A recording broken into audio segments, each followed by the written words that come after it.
गुलामुन मुकम्मल। तौर पर गुलामी की उन जंजीरों में जकड़ा हुआ था जो नजर तो नहीं आते मगर रूह को अंदर ही अंदर तोड़ देती हैं। उसकी आंखों में एक अजीब सी बेबसी थी, दिल में दर्द और सांसों में घटन। वो अपनी वालदा के सामने हाथ जोड़कर कहता है, खुदारा अम्मी, मुझे इन जंजीरों से आजाद कर दें। आखिर कब तक हम आजादी की तमन्ना लिए गुलामी की जिंदगी जीते रहेंगे? कब तक योनी घट घट कर सांस लेते रहेंगे? गुलाम के ये अल्फाज सिर्फ एक बेटे की फरियाद नहीं थे, बल्कि एक ऐसे इंसान की चीख थे जो अपनी मर्जी, अपनी मोहब्बत और अपनी शनाख्त खो चुका था। दूसरी जानिब बादशाह, जो खुद को ताकतुर समझता था, अब सनदरी की यादों में बिखरता हुआ नजर आता है। सनदरी की मुस्कुराहट, उसकी खामोशी, उसकी बेबसी, सब कुछ बादशाह को अंदर से खोखला कर रहा होता है। वो जितना इस याद से भागने की कोशिश करता है, इतना ही तबाही के दहाने पर पहुंच जाता है। बादशाह की वालदा मुसलसल गुलाम पर दबाव बढ़ाती जा रही होती हैं। वो हर सूरत गुलाम के दिल व दिमाग से उस लड़की का नाम, उसकी याद और उसकी मोहब्बत मिटाना चाहती हैं। उनके नजदीक मोहब्बत कमजोरी है और आजादी बगावत।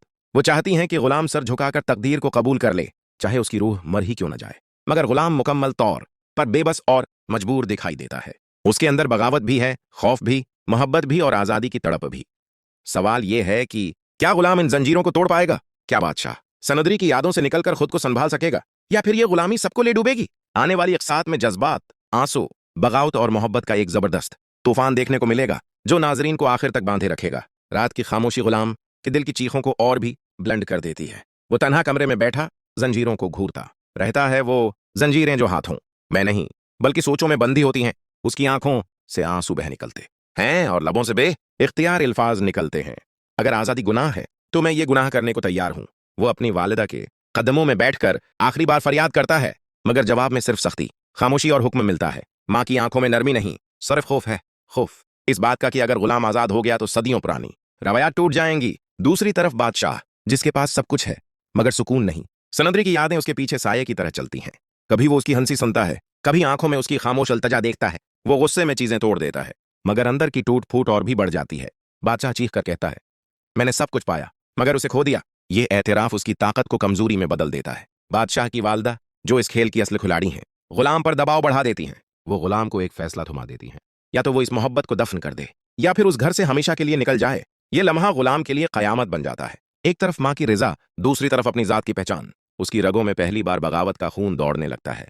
इसी दौरान सनदरी की खामोश वापसी की खबर आग की तरह फैल जाती है। यह खबर बादशाह के लिए जहर है और गुलाम के लिए उम्मीद की आखिरी करण। सनदरी, जो जुल्म सहकर मजबूत हो चुकी है, अब कमजोर नहीं रही। उसकी आंखों में खौफ नहीं, सवाल हैं। वो कहती है, गुलामी सिर्फ जंजीरों से नहीं होती, खामोशी से भी होती है। आने वाली क़िस्तों में गुलाम पहली बार हुक्म मानने से इनकार करेगा। बादशाह, इसी दौरान सनदरी की खामोश वापसी की खबर आग की तरह फैल जाती है। यह खबर बादशाह के लिए जहर है और गुलाम के लिए उम्मीद की आखिरी करण। सनदरी, जो जुल्म सहकर मजबूत हो चुकी है, अब कमजोर नहीं रही। उसकी आंखों में खौफ नहीं, सवाल हैं।